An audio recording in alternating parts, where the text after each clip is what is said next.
তো আমার দিদির হচ্ছে খুব অ্যাডভান্স লেভেলের মেমোরি। দিদি ছোটবেলায় যা পড়েছে সব দিদির মনে থাকে। আর আরো অনেক কিছুই মনে থাকে। কিন্তু আজকে দিদি একটা ছোটবেলায় পড়া কবিতা শোনাবে। আর তোমরা সবাই মন দিয়ে শুনবে, পুরোটা শুনবে, ভালো লাগলে ভালো ভালো বলবে। আজকে আমি শোনাচ্ছি সুকুমার রায়ের বোম্বাগড়ের রাজা। কেউ কি জানো সদাই কেন বোম্বাগড়ের রাজা ছবির ফ্রেমে বাঁধিয়ে রাখে আমসত্ত্ব ভাজা। রানীর মাথায় অষ্টপ্রহর কেন বালিশ বাঁধা, পাউরুটিতে পেরেক ঠোকে কেন রানীর দাদা। কেন সেথায় সর্দি হলে ডিগবাজি খায় লোকে, জ্যোৎস্না রাতে সবাই কেন আলতা মাখায় চোখে।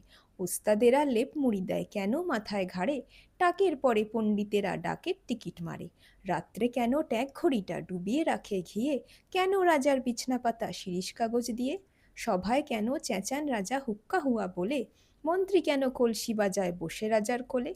সিংহাসনে ঝোলায় কেন ভাঙা বোতল শিশি, কুমড়ো নিয়ে ক্রিকেট খেলে কেন রাজার পিসি। রাজার খুড়ো নাচেন কেন হুঁকোর মালা পরে, এমন কেন ঘটছে তা কেউ বলতে পারো মোরে।